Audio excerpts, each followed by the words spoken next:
ಆತ್ಮೀಯ ವೀಕ್ಷಕರೇ, ತಮಗೆಲ್ಲ ಮತ್ತೊಮ್ಮೆ ಸ್ವಾಗತ. ನಾನು ಈ ದಿನ ಮನೆಯಲ್ಲಿ ಸುಲಭವಾಗಿ ತರಕಾರಿಗಳಿಂದ ಮಯೋನೇಸ್ ಸ್ಯಾಂಡ್ವಿಚನ್ನು ಹೇಗೆ ಮಾಡೋದಂತ ತೋರಿಸ್ತಾ ಇದ್ದೇನೆ. ಕೇವಲ ಮನೆಯಲ್ಲಿರುವ ತರಕಾರಿಗಳನ್ನು ಉಪಯೋಗಿಸಿ 5 ನಿಮಿಷದಲ್ಲಿ ಮಯೋನೇಸ್ ಸ್ಯಾಂಡ್ವಿಚನ್ನು ಮಾಡಬಹುದು. ತುಂಬಾ ಸುಲಭ. ಸಾಯಂಕಾಲ ಟೀ ಸಮಯಕ್ಕೆ ತುಂಬಾ ಚೆನ್ನಾಗಿರುತ್ತೆ.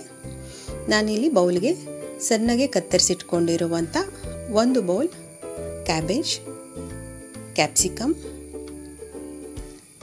ಕುಕುಂಬರ್ ಮತ್ತು ಕ್ಯಾರೆಟನ್ನು ಸಣ್ಣಗೆ ಹೆಚ್ಚಿಕೊಂಡು ಇಟ್ಕೊಂಡಿದ್ದೇನೆ. ನೀವು ಟೊಮೆಟೊ ಮತ್ತು ಈರುಳ್ಳಿಯನ್ನು ಸಹ ಸೇರಿಸ್ಕೊಳ್ಬೋದು.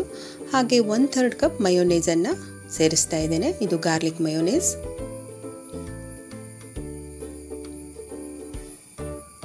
ಮಯೋನೇಸನ್ನು ಹಾಕಿದ ಮೇಲೆ ರುಚಿಗೆ ತಕ್ಕಷ್ಟು ಉಪ್ಪನ್ನು ಸೇರಿಸ್ತಾ ಇದ್ದೇನೆ.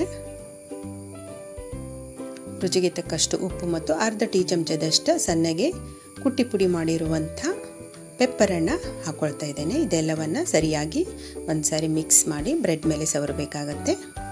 ಇಲ್ಲಿ ನಾನು ಗ್ಯಾಸ್ ಉಪಯೋಗಿಸ್ತಾ ಇಲ್ಲ ಹಾಗೂ ಯಾವುದೇ ಎಣ್ಣೆಯನ್ನು ಉಪಯೋಗಿಸ್ತಾ ಇಲ್ಲ. ಈಗ ಸ್ಯಾಂಡ್ವಿಚ್ ಮಿಶ್ರಣ ರೆಡಿಯಾಗಿದೆ. ತುಂಬಾ ಚೆನ್ನಾಗಿ ಬಂದಿದೆ.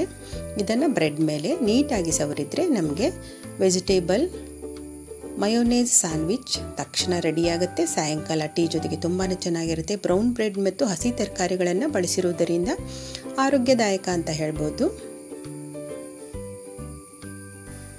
ನಾನಿಲ್ಲಿ 4 ಕಪ್ ತರಕಾರಿಗೆ 1/3 ಕಪ್ ಮಯೋನೇಸ್ ಸೇರಿಸಿ ಸುಮಾರು ಒಂದು 10 ಪೀಸ್ಗಳಷ್ಟು ಬ್ರೆಡ್ಡನ್ನು ತೆಗೆದುಕೊಂಡ್ರೆ 4 ಸರ್ವಿಂಗಿಗೆ ಸಾಕಾಗತ್ತೆ.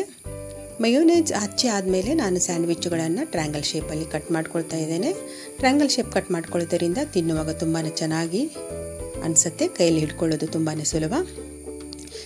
ವೀಕ್ಷಕರೇ, ಈ ನನ್ನ ವೆಜಿಟೇಬಲ್ ಮಯೋನೇಸ್ ಸ್ಯಾಂಡ್ವಿಚ್ ನಿಮಗೆ ಇಷ್ಟ ಆಗಿದ್ದರೆ ಕಮೆಂಟ್ ಮೂಲಕ ದಯವಿಟ್ಟು ತಿಳಿಸಿ. ಹಾಗೆ ಇನ್ನೂ ಯಾರು ಚಾನಲ್ಗೆ ಸಬ್ಸ್ಕ್ರೈಬ್ ಆಗಿಲ್ವೋ ದಯವಿಟ್ಟು ಚಾನಲ್ಗೆ ಸಬ್ಸ್ಕ್ರೈಬ್ ಆಗಿ ಹಾಗೆ ಲೈಕ್ ಸಹ ಮಾಡಿ ಅಂತ ಕೇಳ್ತಾ ಇದ್ದೇನೆ. ನೋಡಿ, ಕೇವಲ 5 ನಿಮಿಷದಲ್ಲಿ ಮಯೋನೇಸ್ ಸ್ಯಾಂಡ್ವಿಚ್ ಈಗ ರೆಡಿ ಆಗಿದೆ.